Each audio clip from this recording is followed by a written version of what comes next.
એ સાહેબ એ માણાને બધી કોરથી દુનિયાના શેડા જે બાજુ જાય બાજુ ભટકાવા માંડી જાય ને એમ થાય કે હવે દુનિયામાં જીવાય એમ નથી સાહેબ.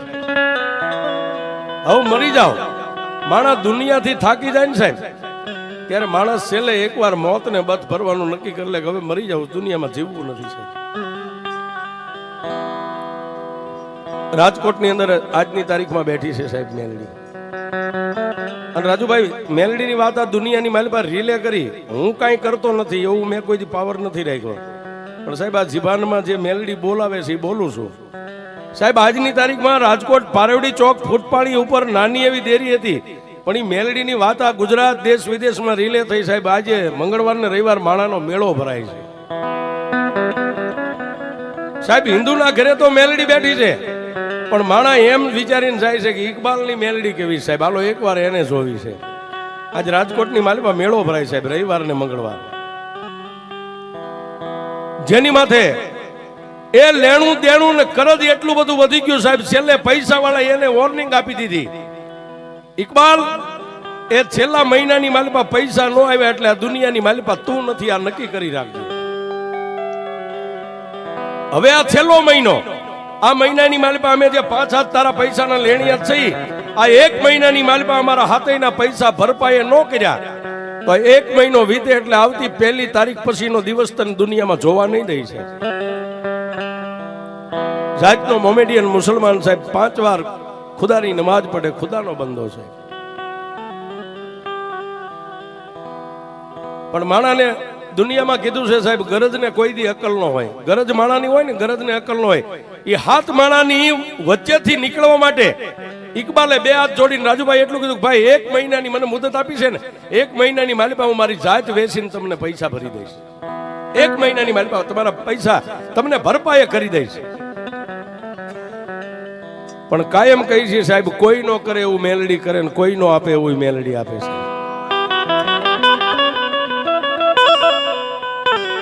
એ સાહેબ આની માલિપા આ ચોપડી રહી ને, દુનિયાની માલિપા તમારો ગમે એવો ચોપડો હોય તમે તેજુરીમાં મેકો, કબાટમાં મેકો, પટારામાં મેકો. એ સાહેબ ઈ ચોપડાની માલિપા ક્યારેક બળુકા માણસો કદાચ લીટીની માથે કઈક બીજું લખી શકે અને તમારું લખેલું ભૂહી શકે, પણ આ ચોપડાની માલિપા લખેલું મારી મેલડી ભૂહી શકે, બાકી કોઈની તેવડ નથી છે.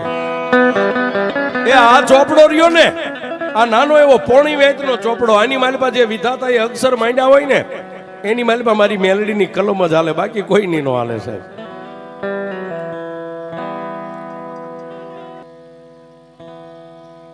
અને મેં કીધું ને સાહેબ, એક મુંગલપુર ને આ ભાઈ મરે બેન જેમ સાજિયા પૂરા લે ને, અમે સાહેબ આ 2 જગ્યાએ પૂરો તૈયારીમાં જ આવીએ છીએ. છેલ્લા સુવા સુધી લડી જ લેવું છે. અને મેલડીના માંડવામાં એના ગુણ ગાતા મરી જાય તો એથી વિશેષ હું સાહેબ એ જ ડાયરી કે એના ખોળે જગ્યા મળે. બાકી તો 3જા વર્ષે કોકને નડવીને દાણા જોવે ને કોક એમ કે આ નડે છે, પણ એના ગુણ ગાતા મરી જાય તો સાહેબ ડાયરેક્ટ મેલડીના ખોળે વી જાય, એ અમને વિશ્વાસ છે.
ઓલા હાથ માણસો જેને રાજુભાઈ 1 મહિનાની મુદત આપી હતી, ખાલી મહિનામાં 3 દી બાકી રહ્યા.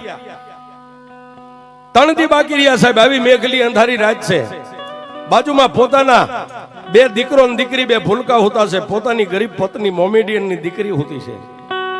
અને રાતના 1 વાગે જાગીને ઇકબાલ બેઠો બેઠો એક ખૂણાની માલિપા સાહેબ રોવા માંડ્યો. એ રોવું તું થોડું, પણ સાહેબ વેદના જે અંદર હોય ને, કવિ કે અંતરના ઊંડાણની એનો કોક વેદુ મળે તો વંચાય, પણ ગામના ચોરે નો ચિતરાય મારા ચિત્તની વાતો શંકરા. એ સાહેબ કાં તો તમારો એવો ખાતરીબંધ મિત્ર હોય કે વાત કરો ને તમારો દુઃખનો ભાગ્યો બની જાય, એની પાસે વંચાય. ગામના ચોરે બેન રાડ્યું નાખો તો કોઈ તમારું સાંભળે નહીં સાહેબ. આવડા એ ઇકબાલ ને રોવું તું થોડું, પણ અંદરની વેદના હતી સાહેબ. પોતાના બે પહોળા હુતા હતા, ગરીબ પોતાની પત્ની હુતી હતી સાહેબ, એની સામે આમ નજર કરી રોવું તો થોડું, પણ વધારે રોવાઈ ગયું, મોટું મોકળું થઈ ગયું છે. એક મોમેડિયન નો દીકરો સાહેબ હાથ કાઢીને રોવા માંડ્યો, એટલે ગરીબ પત્ની પોતાની મોમેડિયન ની દીકરી જાગી અને અંધારા ખૂણાની માલિબા નજર કરી સાહેબ, પોતાનો ધણી રોવે છે. એટલે બાઈએ જઈ અને ખંભે હાથ મેકી અને એને બાઈએ એટલું કીધું, ગાંડા થઈ ગયા છો? એ દુનિયામાં રોતા અમે બાયું રૂડી લાગીએ, તમે દાઢી મૂછના ધણી અત્યારે રાતના 1 વાગે રોવો છો, શું દુઃખ છે તમારે?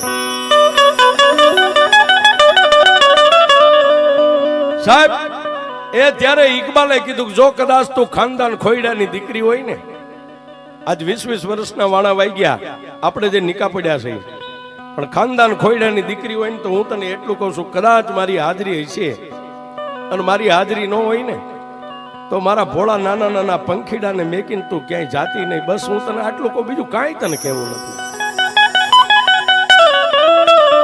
એ સાહેબ એ પોતાના ધણીને, દાઢી મૂછના ધણી આદમી ઇકબાલ ને મોમેડિયનના દીકરાને બાઈએ બથમાં લઈ સાનો રાખીને એટલું કીધું, હુઈ જાઓ. એ સાહેબ તેદી તો હુઈ ગયો, પછી ખાલી 2 દિવસ આડા રહ્યા. બીજા દિવસે રાતે 1 વાગે જાગી. ગરીબડી બાઈને ખબર નથી ઘટના શું બનવાની છે, અને ઓલા નાના નાના 2 ભૂલકા બાજુમાં દીકરો દીકરી હુતા હતા, એને તો ખબર જ નથી સાહેબ. પણ સાહેબ એ પોતાની પત્નીની સામે પેલા 2 હાથ જોડીને ઉભો રહ્યો અને એને એટલું કીધું કે આજ 20 વર્ષના વાણા થઈ ગયા, તારા માવતરે મારા હાથમાં તારું બાવડું આપ્યું ને, તને કોઈ દી છેતરી નથી, તારી હારે હું કોઈ દી ખોટું બોલ્યો નથી, પણ આજ રાતના 1 વાગે હું તને છેતરવા બેઠો છું, હું કોઈને કહી શકું એમ નથી. સાહેબ પોતાના 2 નાના પહોળાની માથે હાથ ફેરવી હળવાક દઈને ધીમે, કોઈને ખબર ન પડે, અંદરથી હાકળ બંધી હતી, દરવાજાની હાકળ ખોલી અને સાહેબ દરવાજો ખોલી બહાર નીકળી, એને દરવાજો બંધ કરીને બહારથી હાકળ મારી દીધી છે.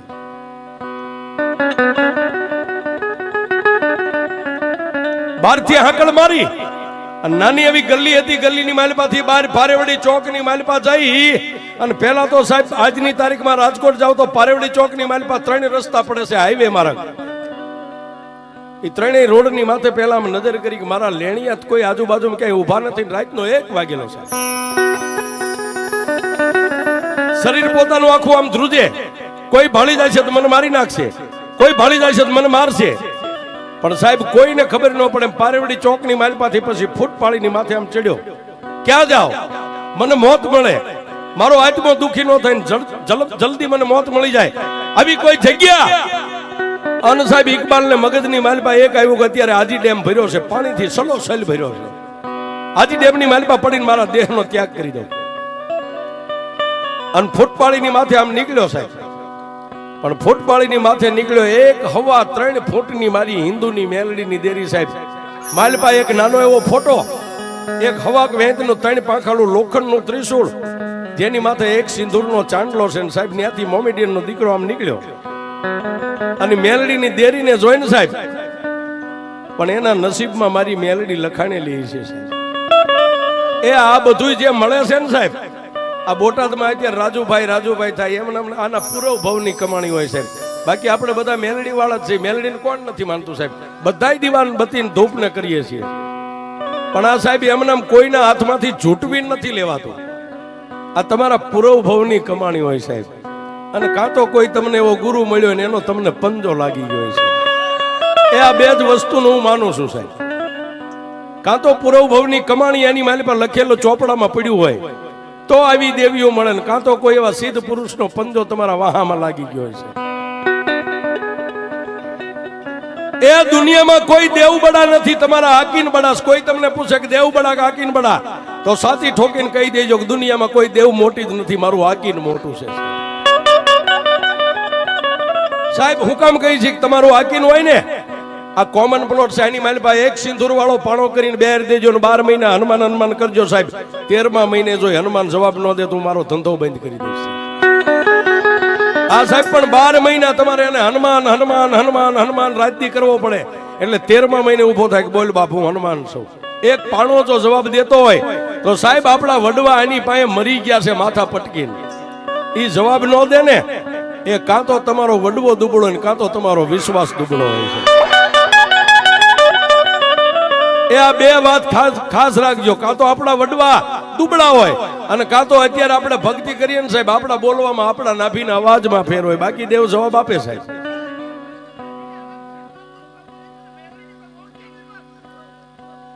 અને તદી એ સાહેબી મોમીનના દીકરો નાની એવી હવા 3 ફૂટની દેરી જોઈ ગયો.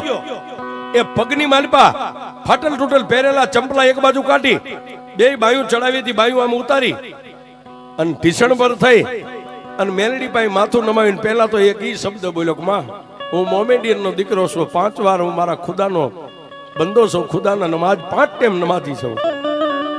મારી હિન્દુનો દીકરો નથી. હિન્દુ તને કેમ બોલતા હોય કેમ તને પગે લાગતા હોય મેલડી હું જાણતો નથી. પણ મારી ઈ ચોક્કસ જાણું છું તારા ખોળે જે માથું નાખે ને પછી હિન્દુ હોય તોય તારો અને મુસલમાન હોય તોય તારો બાપ.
દુનિયામાં હું મોમેડિયન નો દીકરો બીજું તો નથી જાણતો પણ એક ચોક્કસ જાણું છું તારા ખોળાની માલપા જે માથું પડે ને હિન્દુ હોય તોય તારો ને મુસલમાન હોય તોય તારો.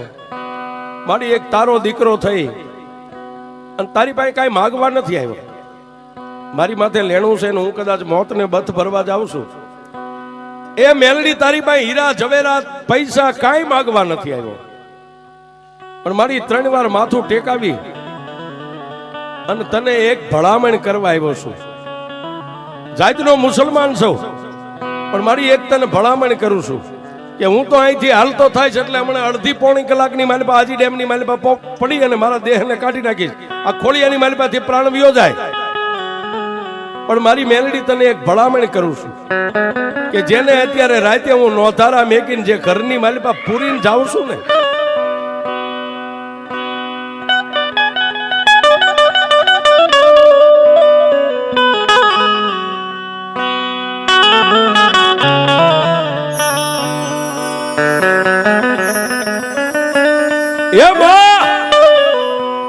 એ મારા બે નાના ભૂલકાને મારી ગરીબ પત્નીને ખબર નથી કે હું અત્યારે કયા માર્ગે જઈ રહ્યો છું. આજ 20 વર્ષની માલિપા કોઈ દી હું એની પાસે ખોટું બોલ્યો નથી. મેં કોઈ દી એને કોઈ વાતમાં છેતરી નથી. પણ આજે એને અંધારાની માલિપા રાખીને ઘરની બહારથી હાંકળ દઈને આવ્યો છું ઓરડામાં પૂરીને. મારી ગરીબડી પત્ની ક્યારેક અહીં મારા બે ભૂલકાને આંગળીએ વળગાડીને આમ નીકળે ને ફૂટપાળિયા રોડ માથે. બસ મારી મેલડી મારા ભૂલકાની માથે ક્યારેક તારી અમી દ્રષ્ટિ રાખજો બાપ.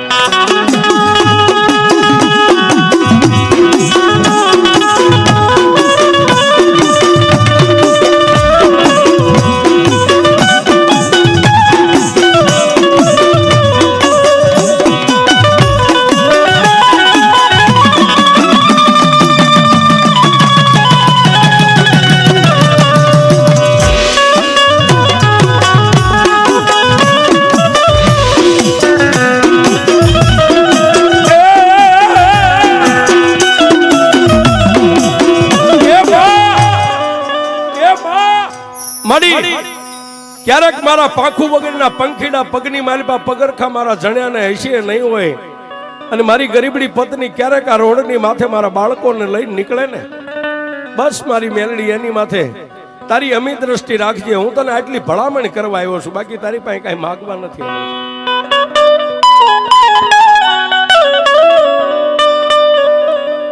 સાહેબ એ આટલું બોલી અને જેને હાજી ડેમ, આજનું હાજી ડેમ છે સાહેબ, ઉભો રોડ જ છે સાહેબ, ઉભા રોડની માથે ચડી ગયો.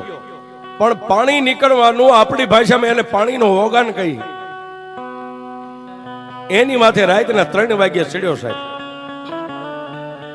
નીચે જેમ 400 ગવના દરિયાની માલિપા પાણીની લહેર આવે ને મોજા આવે, એમ હાજી ડેમની માલિપા પાણીના મોજા ફડાકા મારી રહેશે. અને પહેલા તો એ પાણીની માથે સડીને સાહેબ પોતાના ખુદાને યાદ કર્યા કે ખુદા, કુરાનની માલિપા મેં વાંચેલું છે, કોઈનું લેણું દેણું કરજ કરીને આવીએ ને તો તારા દરબારની માલિપા એને જન્નત ન મળે. પણ એ ખુદા, દુનિયાની માલિપા કોઈના હાથે કમોતે મરી જવું એની કરતા મારા મોતે મારા હાથે મરવા આવ્યો છું. અને સાહેબ 2 હાથની મુઠ્ઠીઓ બંધ કરી, આંખો બંધ કરીને પાણીની માલિપા આમ ઝંપલાવે શરીરને. ત્યાં પાછળથી સાહેબ આમ થડાક દઈને ઝાપટ મારીને પાછળથી આમ કોલર પકડી સાહેબ, કોલર પકડી સાહેબ ઇકબાલ એક જ જવાબ બોલે છે, ભાઈ મારી પાસે પૈસા નથી, મને મરી જવા દો, મારી પાસે પૈસા નથી, મરી જવા દો. એક જ વાતનું એને રટન ઉપડી ગયું. એને એમ થઈ ગયું કોઈ માણસ પોગી ગયો, કોઈ મારો દુશ્મન પોગી ગયો, કોઈ મારો લેણિયાત પોગી ગયો. સાહેબ ઇકબાલ એક જ વાત કરે કે મને મરી જવા દો ભાઈ, મારી પાસે પૈસા નથી થાય એમ, એ તમારા હાથે મરવું કરતા મને જાતે મરી જવા દો. સાહેબ ત્યારે હળવા હવાજે મારી લોઢાના દાંતવાળી મેલડી એટલું બોલી કે ઇકબાલ એકવાર પાછું વાળી તો જો બાપ. અને સાહેબ ઇકબાલે આમ કરીને આમ પાછું વાળીને જોયું, એક હાથની માલિપા લાકડીનો ટેકો, માથે સફેદ ભીંડી વરણા વાળ, 80 વર્ષની ડોસી.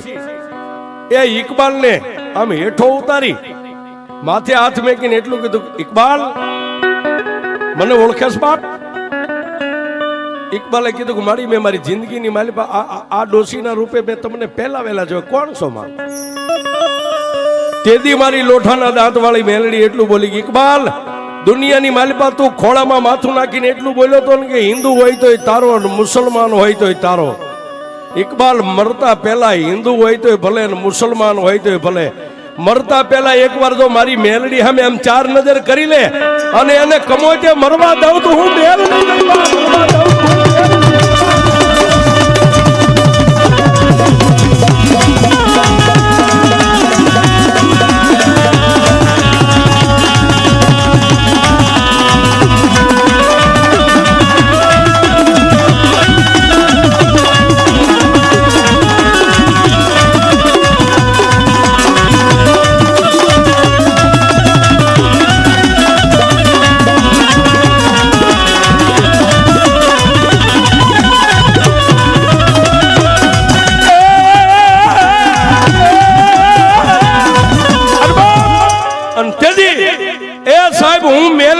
આટલું જ ડોસીના રૂપે મારી મેલડી બોલી ને, લાકડી પડે એમ મોમેડિયન નો દીકરો ઇકબાલ 2 પગમાં મેલડીના ઝાલ લીધા છે. 2 પગ ઝાલ્યા તેથી મારી મેલડીએ માથે હાથ મેકીને ઊભો કરીને એટલું કીધું કે ઇકબાલ, હવે દુનિયાની માલિપા હું મેલડી કહું એટલું કરીશ બાપ. મારી આ કળિયુગની માલિપા તારા જેવી દેવ મળી હોય અને તું કે એમ ન કરું તો મારી જિંદગીની માલિપા મારો આંટો હેળેવ્યો જાય ને બાપ. જા ઇકબાલ અત્યારે ઘરે વયો જા, કોઈનો નો કાંઈ કહેતો. કાલનો દી ઉગે એટલે એક લાલ જમણી, એક ચુંદડી ને એક શ્રીફળ લાવી, એક નાનું એવું પાટિયું તારા જે ઓરડીની માલિપા જે રૂમમાં ભાડે રહેશ, એક પાટિયાની માથે જમણી પાથરી માથે નાળિયેર મેકીને 5 ચાંદલા 2 માળા મળીને મારી મેલડીના નામના કરી અને માથે મેલડીના નામની ચુંદડી ઓઢાડીને એક દીવો 3 અગરબત્તી કરી બાપ. અને પછી ઇકબાલ એ પારેવડી ચોકની માલિપા તારા શર્ટના બટન ખુલ્લા મેકીને આમ ખુલ્લી કોલર રાખીને ચોકની માલિપા બેસ. તારી સામે ચોકમાં આવીને કોઈ જો આમ સામે નજર કરે અને આંખોના લોચન નો કાઢી નાખો તારી